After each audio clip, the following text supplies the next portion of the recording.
I've disliked you from the beginning. Not going to work, not earning money, if you're just going to sleep all day, you might as well leave this house immediately. That's what my mother-in-law, Jessica, said to me, brandishing a kitchen knife and yelling. My heart raced with fear that she might actually kill me. Aren't you going to say anything? My mother-in-law approached me with the knife still in her hand. I thought she might actually stab me if I kept silent. Okay. I understand. Please put down the knife. Please. Although she accused me of not earning, it was actually my husband who hadn't worked. I decided to make her regret kicking me out. 2 years ago, I was living with my mother-in-law, Jessica, and my husband, John, in my mother-in-law's house. Kay, I'm really grateful that you decided to move into my mother's house. Thank you. That's what my husband John said to me in gratitude. After my father-in-law died suddenly of a stroke, we unexpectedly moved in the house. My mother-in-law said, "If it's okay with you, you can use this house however you want. Why don't you move into my house?" It all started with my mother-in-law's suggestion after my father-in-law's funeral. The house was a little bigger than a normal house. My late father-in-law had risen to the position of a division manager in an automobile company and earned a good income. This is really generous. If we can live in the house, it's familiar to me, and I want to move out of our current apartment. My husband loved his mother's suggestion and was ready to move. It wasn't a bad deal for us either. Because of the pandemic, my husband's company was struggling and had to make major layoffs, and he was one of those laid off. Now he was looking for a job while working part-time at a grocery store. I was working full-time at a brokerage firm, and we were getting by on my income. Jessica, regarding your suggestion that we live with you in your house, we would like to live with you. I thought it was too good an opportunity to pass up, so I decided to live with my mother-in-law. However, my relationship with Jessica wasn't that good. So, to be honest, I was worried about living together. Could we get along well? With these thoughts, I had a discussion with my husband about our future life before we moved. I haven't really talked to your mother much, and I'm worried about whether we'll get along. Don't worry. Even if you and my mother don't get along, I'll always be on your side, Kay? Hearing John say that eased my anxiety a bit. A week later, we moved to my mother-in-law's house. "I'm glad you came. Make yourself at home." Thank you very much. I look forward to living with you. And so, our new life with Jessica began.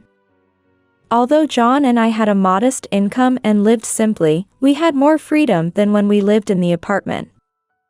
On our days off we could go out together, and it felt like we were dating again.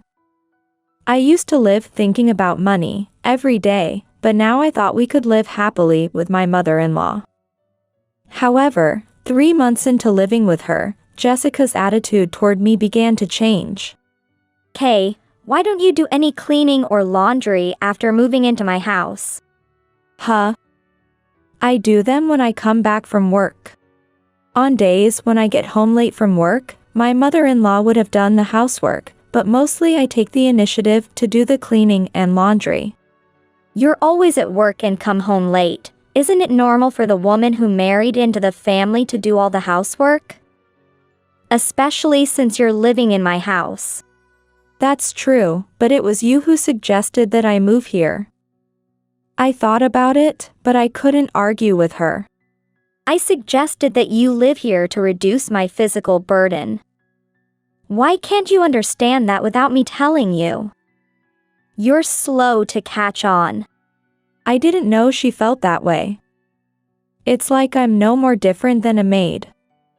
While thinking this, I could only stand there, stunned. From then on, she began to harass me every day. Hurry up and clean. I don't want to hear any excuses about being tired from work. Even though she knew that I was tired from work, she made me do the housework. It would have been nice if she would have helped instead of waiting for me to come back. Did you finish the dishes? Did you clean? Really, if I don't tell you, you can't do anything. Is it because you're bad at your job that you come home late? I haven't done them yet. I'm sorry. You are such a clumsy girl. If you don't hurry, it will be morning before you know it. Why do I have to endure this treatment every day? Being bullied by my mother-in-law every day made me mentally and physically exhausted. Continuing that lifestyle, I finally got sick. Jessica, I'm sorry. I seem to have caught a cold, so I'm terribly sorry, but could you do the chores? What are you saying? You can still clean even if you have a cold, can't you? I have a high fever and can't move my body well. What? You're really useless. Just do it somehow. I won't do it. Even though I have a high fever, she insists on forcing me to do housework. I'm really feeling terrible and want to lie down right away. Fortunately, John had the day off from his part-time job, so I decided to ask him if he could do the chores. John, I'm sorry, but could you do the chores until I feel better? What? I do the chores? You should do them. I'm busy too. Busy with what? You don't work every day, and today you're just lazing around, aren't you? You?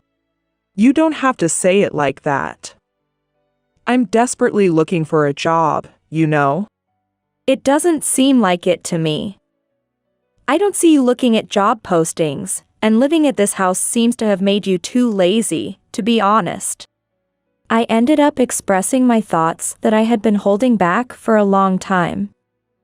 But this was my true feeling since I had lost affection for my husband who was idling away his days. Anyway, I'm busy, so you do the cleaning and the laundry. I felt angry at my husband for not being willing to help. Fine, I'll do it myself. Getting up was hard enough. Cleaning, which usually takes less than an hour, took me 2 hours because I couldn't move freely. While folding the laundry, I felt nauseous and ended up vomiting in the toilet. Hoping to get some rest, I lay down on the living room sofa. Why are you lying around? You shouldn't have time to rest. Get moving. Saying so, my mother-in-law mercilessly hit me and forced me up from the sofa. If I had been in better condition, I could have finished everything before being told. Despite my high fever and dazed consciousness, I managed to complete all the cleaning, laundry, and cooking. The next morning, as soon as I woke up, I realized that something was wrong with my body. It was too painful to move. Perhaps due to overexertion yesterday, my fever hadn't broken, and every joint in my body was incredibly sore. So I decided to take another day off from work. I'm sorry, but my fever hasn't subsided yet, so I'll have to take another day off. I understand. With the infectious diseases going around, be careful. Get well soon, and come back to work full of energy. My boss was concerned about my health and spoke kindly to me. If only my mother-in-law and my husband were as kind as my boss. I managed to take a day off work and was about to go back to sleep when... Kay, come here for a moment. Suddenly, Jessica called me with a scream. What could she want? Swaying, I went into the living room.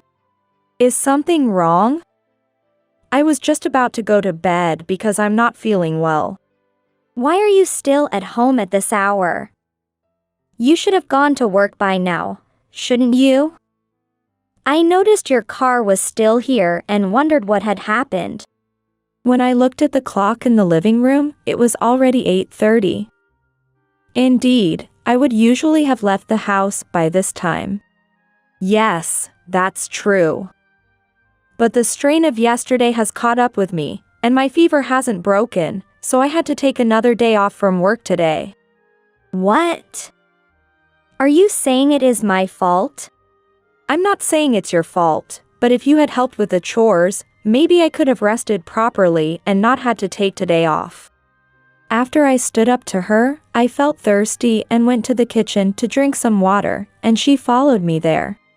Wait. You should work and earn money, and you also should contribute to this household. You know that John is struggling without a job, don't you? Who else is going to make money? Earning money without complaining, and then being treated like a maid when I came home, seemed to be the convenient kind of daughter-in-law for her. This was probably one of the reasons she wanted to live with us. My late father-in-law made a lot of money, and my mother-in-law, who used to live a lavish lifestyle and even hired a maid, couldn't seem to lower her standard of living now. But Jessica, with the pandemic going on, going to the office and overworking might cause trouble for others. As I said that, she held a knife and yelled at me. Don't talk back to me. You're like a pest who just sleeps without going to work. If you don't want to earn money, if you don't want to clean or do the laundry, then leave this house right now. Say something. As I froze in fear, she came even closer. I understand. So please, put the knife down. I'll leave. If you understand, then leave quickly. Holding the knife, she yelled at me even more. At that moment, John, alerted by the commotion, came into the living room. When he saw her pointing the knife at me, he rushed in to intervene. Hey! What do you think you're doing? Put that dangerous thing down right now. John yelled at my mother-in-law, who was pointing a knife at me, and made her put the knife down. This was my chance. While my mother-in-law was distracted by my husband, I took the opportunity to run out of the house and go to my parents' house.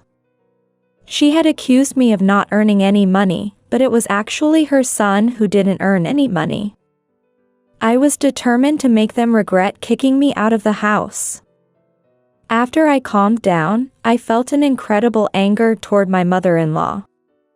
Pointing a knife at someone is absolutely unforgivable. With that thought, I stopped my car in a store parking lot just 5 minutes from my mother-in-law's house and reported the knife incident to the police. The officer said he would go to her house and talk to Jessica. I would like to hear from you who called the police as well. Is it possible for you to be present at the scene to discuss the matter? What? You want me to go back to that house? I was almost killed, you know? I can't face her again, it's too scary. I didn't want the officer to take this lightly. I was so scared that I thought she might kill me, so the last thing I wanted to do was go back there. Therefore, I explained the situation over the phone to the police, including the moment she pointed the knife at me. I also took the opportunity to tell them about past assaults. I see. All right, then. We'll also hear out your mother-in-law's side of the story. After I finished talking to the officer, it took me about an hour to get from the store to my parents' house. I explained everything to my parents, and decided to stay with them for a while. That day, feeling unwell and unable to do anything, I finally got to rest at my parents' house for the first time in a long time. The next day, feeling much better, I was able to go to work. I felt relieved, but during work, I received several missed calls from my mother-in-law and my husband.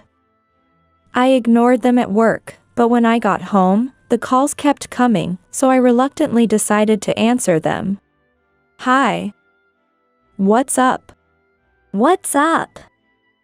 That's not an important question. What do you mean by actually leaving? You're ignoring John, and I heard you even called the police. Didn't you tell me to leave the house? You even pulled a knife on me. If John hadn't stopped you, I thought you might actually kill me. Of course I would report that. I would never kill you. I never thought you would actually leave. Come back home right now. I will never come back. It seems John has no intention of working either, and I'm considering divorce. I said that and hung up the phone unilaterally.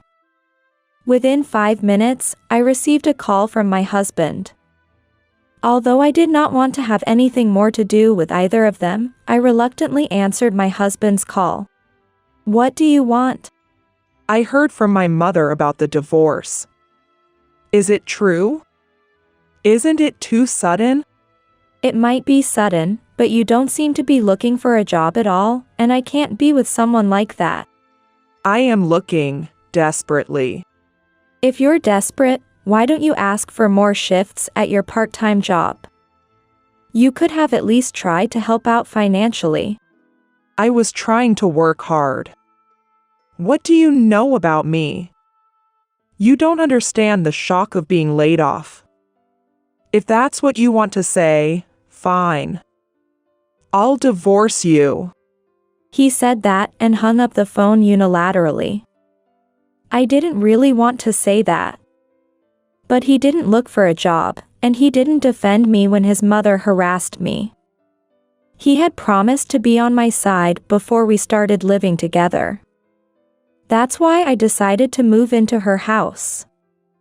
2 days later, as he said on the phone, he sent the divorce papers and the things I had left at the house to my parents' house. Why did I even marry such a person? We got married out of love for each other. Now, I don't have any feelings left. I hope my mother-in-law lives happily with him. And I hope they regret kicking me out.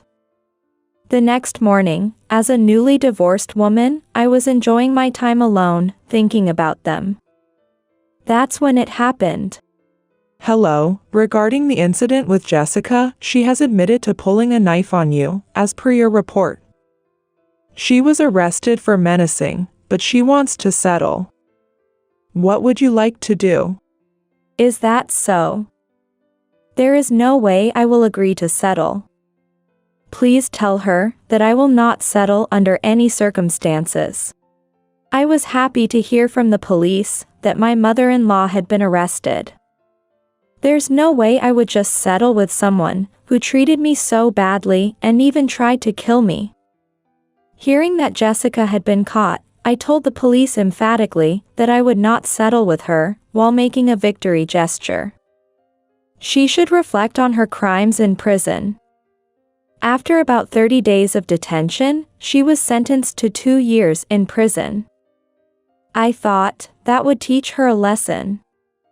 However, a month after I got divorced from my husband, he suddenly showed up at my parents' house. Just when I thought things had calmed down with Jessica, now my ex-husband. Long time no see. How have you been?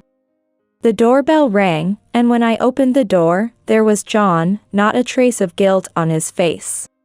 What do you want all of a sudden? Can you please leave? My parents happened to be out, so I was the only one at home. I was surprised by his sudden visit, but I had nothing more to do with him. I said some things in the heat of the moment, and asked for a divorce, but I want you to come back. Please. John was begging for reconciliation, but it was too late. I have absolutely no intention of coming back. Besides, we're already divorced. Don't say that. Please, come back to me. Finally, he began to cry and begged me to come back. Afraid that the neighbors would see us talking on the doorstep, I let him in to hear him out. Well, I asked you before, but why do you suddenly show up like this? I really have nothing to do with you, and it bothers me when you show up out of the blue. Actually, John began to speak slowly in response to my question. since you left, my income has decreased, and I can no longer support myself. That's why I want you to come back. How wicked can this man be? He agreed to the divorce, and now that he doesn't have any money, he wants me back. What a convenient thought. You don't need me to come back. You just need to work harder on your own. That's true, but I haven't found a job yet. I'm really trying hard. I might find something soon, so please, I'm begging you. Even if he says that now, there's no way I'm going back there. Do you really think I would trust you now, after everything you've said? John, you've always said you wanted to work, right? But you still haven't found a job. You probably think that if you say the right things, I'll come back, right? Even if it is not a full-time job, there are plenty of part-time and contract jobs out there. It's clear that you just don't want to work. Besides, if I were to go back, I would do all the housework as before, while you would do what you like, right? Your mother might be in jail for now, but... No, it won't be like that. If it happens again, I promise I'll be on your side. No. I'm sure you'd do the same thing. It's not normal for someone to threaten her son's wife with a knife, no matter how angry she is. I can't live with someone like that. After I told him, he fell silent and had nothing more to say. So you can't say anything back, which means you agree, right? Can you please leave now? Even though I asked him to leave, John didn't move. His behavior only made me more irritated. I told you to leave! Scared by my loud voice, he quickly ran away. He quietly left that day, but since then he has shown up at my parents' house every week, begging me to come back. My parents were also at home and said that his behavior was abnormal. Kay, just come back already. One day I heard John yelling outside. Ugh. He's still not giving up. It's causing trouble for the neighbors, and I really want you to stop. No matter how many times you come, the answer will be the same. I will never come back, so please stop. It's also annoying for me to be visited like this out of the blue. If it were a phone call or an email, maybe, but not like this. Phone calls and emails don't convey my feelings properly, so I came to tell you in person. There's a reason for this. He kept saying he wanted me back, obviously because he didn't want to work and was after my income. You say that, but you're just after my income, aren't you? I don't want to see you anymore, so please don't come here. If you come again, I will call the police. Threatening to call the police if he came again, I managed to send him away. I was afraid he might show up at any time if I stayed at my parents' house. But he never came again. Maybe he finally gave up. I was about to lose my temper with John, who had almost become a stalker. My anger against him was boiling over. I thought I had finally gotten rid of my ex-husband, but he called me again. So you're really not coming back, are you? I told you many times. Stop being so insistent. All right then. I'll kill you and then kill myself. Why should I be killed? I haven't done anything wrong. Why would you want to kill me? If you want to kill me, kill me. Do you think someone who can't even hold a job and depends on a woman's income can kill anyone? No, I didn't mean it. If you didn't mean it, then don't say it in the first place. I've put up with you for too long, but you're really despicable. If you want to die so badly, do it yourself. Don't drag me into it. Okay, okay. I won't say it anymore. It's too late. I'm going to tell the police that you threatened to kill me. I said that and hung up the phone unilaterally. That should shut him up. As I told him, I reported to the police that I had been threatened. My ex-husband threatened to kill me. I think he's at his mother's house now. You can come to the police station to talk in detail. So, I went to the police station to explain the situation. Since the divorce, John has been coming to my house every week, even though we're divorced. I have repeatedly told him that I don't want to have anything to do with him, but today he tried to persuade me to reconcile with him, and when I refused, he threatened to kill me and then himself. If your ex-husband's testimony matches yours, we could arrest him. Is that okay with you? Of course, I would appreciate that. He has been stalking me, and I really want him arrested as soon as possible. Later that night, I received a phone call from the police officer informing me of my ex-husband's arrest. We've arrested your ex-husband, John, for threatening to kill you. Even though he didn't hurt you, we took your fear into consideration and arrested him. Really? Thank you so much. Now, I can finally live in peace. I'm glad I stood my ground against Jessica and John.